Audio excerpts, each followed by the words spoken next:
మీ ఎలాంటి వ్యాపార ప్రకటనలకైనా వెంటనే మా ఛానల్ సంప్రదించండి. ఓం శుభంకర్యే నమః.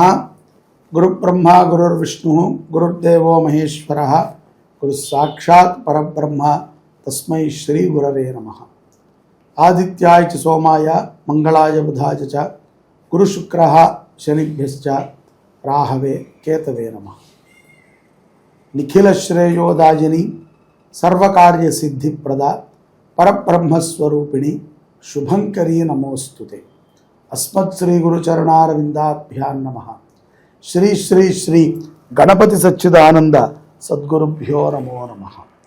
మహాగణేశాయ నమః. ఆదిత్యాది నవగ్రహ దేవతాభ్యో నమో నమః. ఈ యొక్క ధనుస్సు రాశి జాతకులకి డిసెంబర్ మాసంలో మేధస్సు చాలా వేగంగా ఉంటుంది. అంటే తెలివితేటలు చాలా వేగంగా ఉంటాయి. ఎంత వేగంగా ఉన్నప్పటికీ కూడా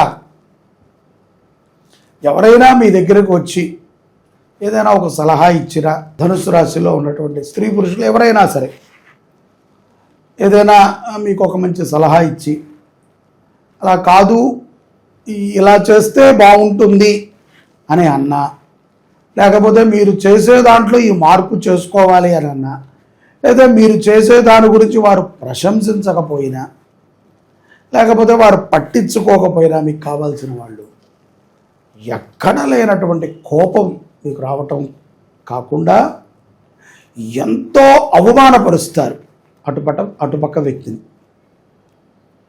తద్వారా మీకు మీరే గొప్పవారిగా ప్రకటించుకుంటారు. నేను చాలా తెలివైన వాడిని, నేను చాలా బుద్ధి ఉన్నవాడిని, నేను ఇలాంటి తప్పుడైనటువంటి నిర్ణయాలని తీసుకోను, ఎంతో జాగ్రత్తగా ఉంటా, ఇలాంటి వ్యక్తులని దగ్గరికి రాని. ఇంకా ఒక మాట కాదులేండి, మనకి ఏది నచ్చితే అది మాట్లాడతాం ధనుసు రాశి వారు. అలాగే గత కొంతకాలముగా గోచారము రీత్యా సంభవించినటువంటి కొన్ని గ్రహముల యొక్క ప్రభావముల చేత కొంత మానసిక క్షోభకైతే లోనై ఉన్నారు. అది వ్యక్తిగతమైనటువంటి జీవితము దెబ్బతింది, ఇటు మానసికమైనటువంటి జీవితము దెబ్బతింటోంది. ముఖ్యంగా దాచుకున్నది కొంతమంది ఖర్చు పెట్టుకుంటున్నారు, కొంతమంది ఏమీ లేదు అప్పులు చేసి ఖర్చు పెడుతున్నారు. ఎట్లా అయినా సరే ఒక అప్రశాంతత వాతావరణాన్ని ఈ 2025లో ఎక్కువగా పొందినటువంటి రాసులలో మొదటి వరుసలో, ఒక 3 వరుసలు ఉంటాయి కదా, దాంట్లో మొదటి వరుసలో ధనుసు రాశి వారు ఉన్నారనుకోవచ్చు. ఈ సంవత్సరము ఈ డిసెంబర్లో కొన్ని మార్పులను మీరు చూస్తారు. కొంత మీరు పశ్చాత్తాపడటము, జాగ్రత్త పడటము, మాట తీరుని మార్చుకోవటము, ఆవేశాన్ని తగ్గించుకోవటము, ఇటువంటి వాటిని మీరు చూడగలుగుతారు. తద్వారా కొన్ని మార్పులైతే చేకూరుతాయి. ద్వితీయార్థములో ఆరోగ్యపరమైనటువంటి సమస్యల యందు చైతన్యముగా ఉంటారు. వైవాహికమైనటువంటి జీవితము కూడా చాలా ఆనందదాయకంగా ఉంటుంది. సంతానము లేనటువంటి వారికి కూడా డిసెంబర్ 15వ తారీఖు తర్వాత నుంచి 31వ తారీఖు మనకి వైకుంఠ ఏకాదశి ఉంది. ఆ యొక్క పర్వదినము లోపు ఒక శుభవార్తనైతే వింటారు.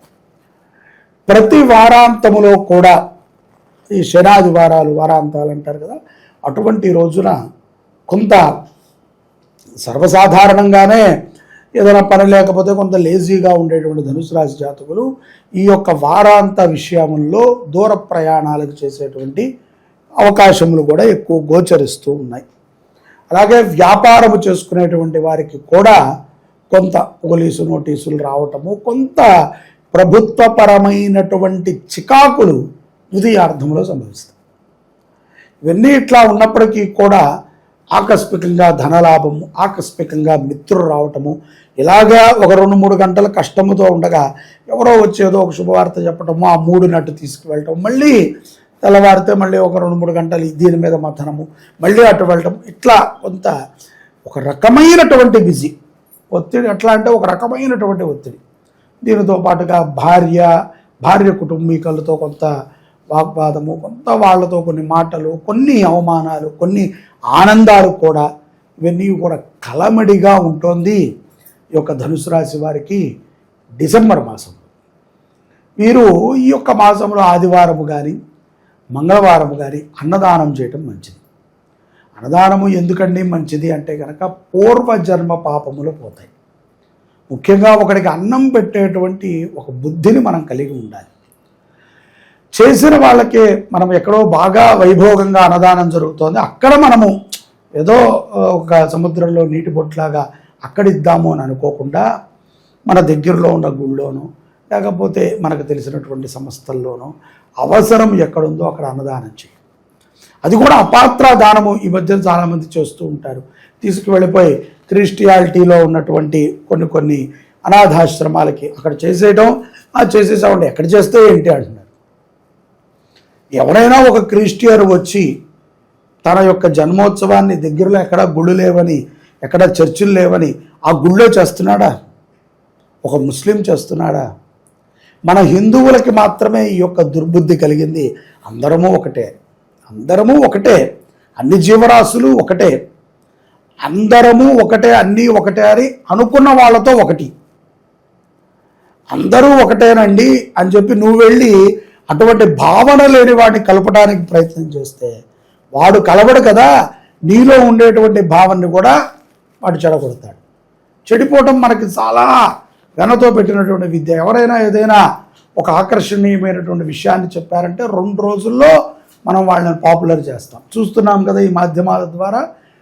రాత్రికి స్టార్ అయిపోయిన వాళ్ళు ఉన్నారు, రాత్రికి గొప్ప హీరోయిన్లు చేసేసిన వాళ్ళు ఉన్నారు, రాత్రికి ఎందుకు కొరగాడురా అనుకున్న వాడిని నాయకులు చేసిన వాళ్ళు ఉన్నారు. మనకు సినిమాలు అవే చూపిస్తున్నాయి, మన చుట్టూ ఉన్న సమాజము అలాగే ఉంది, మన జాతకాలు అలాగే ఉన్నాయి. ఇటువంటప్పుడు మనం అన్నదానము ఏదైనా ఒక గుడిలో నైవేద్యం పెట్టి ఉపయోగపడి ఒక బ్రాహ్మడు తినాలి, అక్కడ పనివాళ్ళు తినాలి, వచ్చినటువంటి భక్తులు తినాలి. అంతే తప్ప ఏదో అనాథాశ్రమంలోకి వెళ్ళాం, అనాథాశ్రమాన్ని పెట్టారు అంటేనే దానికి ఎంతో సపోర్ట్ ఉంటుంది, దానికి ఎంతోమంది సహకరిస్తారు. అలాగే ఇప్పుడు గోశాల మనం పెట్టాము అని అనుకుంటే, గోశాలకు కూడా పేరున్న గోశాల అనుకోండి, బలానా మంత్రి గారి గోశాల, అది పాలమ్ముతుంది, పేడమ్ముతుంది, దానికి సబ్సిడీలు వస్తాయి, అన్నీ వస్తాయి.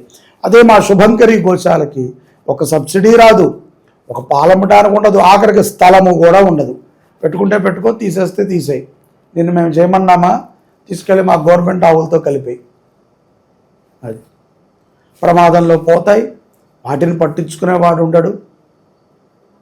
ప్రభుత్వం మాత్రం ఎంతవరకు చేస్తుంది? అందుకనే కదా ఎవరికి వాళ్ళు ఇండివిజువల్గా ధర్మాన్ని మనం ప్రచారణ చేసుకుంటూ వచ్చాం. ప్రభుత్వ దేవాలయాలు ఉన్నాయి, ప్రైవేటు దేవాలయాలు ఉన్నాయి, ప్రభుత్వ ఆశ్రమాలు ఉన్నాయి, ప్రైవేట్ ఆశ్రమాలు ఉన్నాయి, ప్రభుత్వానికి గురువులు ఉన్నారు, ప్రైవేటుగా కూడా గురువులు ఉన్నారు. అందరూ కలిసి చేసేటువంటిది ఏంటంటే ఒక ధర్మాన్ని కాపాడటం. కాబట్టి అన్నదానము చేయండి. ధనుసు రాశి జాతకులు శుభ ఫలితాలని పొందుతారు. దూర ప్రయాణం చేసేటప్పుడు ఎర్ర వస్త్రాన్ని మాత్రం వేసుకోకండి, ప్రమాదాన్ని సూచిస్తోంది. శివాయ గురవే నమః. ఈ యొక్క మార్గశిర మాసము చాలా విశేషమైనటువంటిది. ఈ యొక్క మార్గశిర మాసములో ఆరుద్ర నక్షత్రము మరింత గొప్ప విశేషమైనటువంటిది. డిసెంబర్ 7వ తారీఖు ఆరుద్ర నక్షత్రం.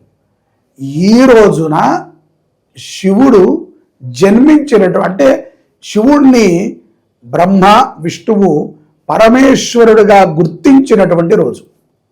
దీనికి చరిత్రలో చాలా గొప్ప పురాణాన్ని నిక్షిప్తం చేసి పెట్టారు.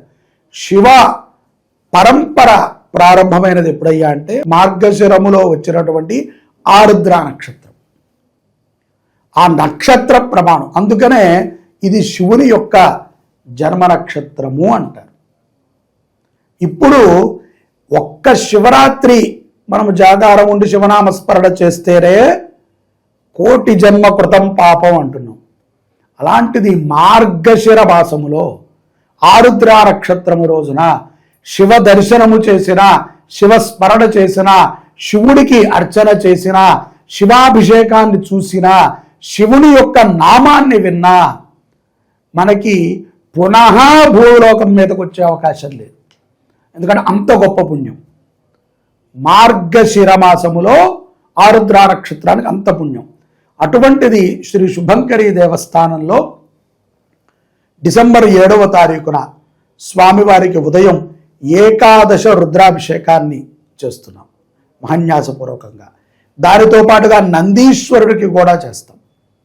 దానితో పాటుగా స్వామివారికి విశేషమైనటువంటి అన్నార్చన కార్యక్రమాన్ని 7వ తారీఖు చేస్తున్నాం. మార్గశిర ఆరుద్ర నక్షత్రము డిసెంబర్ 7వ తారీఖు అన్నార్చన, ఏకాదశ రుద్రాభిషేకము, మృత్యుంజయ సహిత రుద్ర హోమాన్ని మన దేవాలయంలో మనం చేసుకుంటున్నాం. ప్రతి ఒక్కరూ మీ దేవాలయాల్లో కుదిరితే చేయండి, లేకపోతే ఇక్కడ మీ గోత్రనామాలు నమోదు చేసుకోండి. 516 రూపాయలు కడితే ఇంత కార్యక్రమం మన పేరు మీద జరుగుతుంది.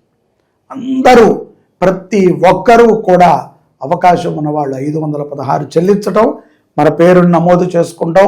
మన యొక్క శుభంకరి ఫేస్బుక్లో లైవ్ పెడతారు, మన భక్తి సమాచారం వాళ్ళు కూడా లైవ్ ఇస్తారు. అందరూ ఆ రోజు శివదర్శనం చేయాల్సిందే, ఆ రోజు శివదర్శనం చూడాల్సిందే. మీరు కట్టండి కట్టకపోండి, అది మీ యొక్క ప్రారంధము, మీ యొక్క ధనముకు సంబంధించిన విషయం. దర్శనము చేయండి, పుణ్యం పొందండి, అంతే పోను అదేనే చేయండి. చూడండి, ఫేస్బుక్లో చూడండి, యూట్యూబ్లో చూడండి, లైక్ చేయండి, ఒక నమస్కారం పెట్టుకోండి, చాలు. శివ దర్శనం అంత పుణ్యం. మార్గశిర ఆరుద్ర నక్షత్రము అది రేపు డిసెంబర్ 7వ తారీఖున. అందరూ కార్యక్రమంలో పాల్గొనండి, పరమేశ్వరుడి యొక్క సంపూర్ణ అనుగ్రహాన్ని పొందండి. జై శుభంకరి.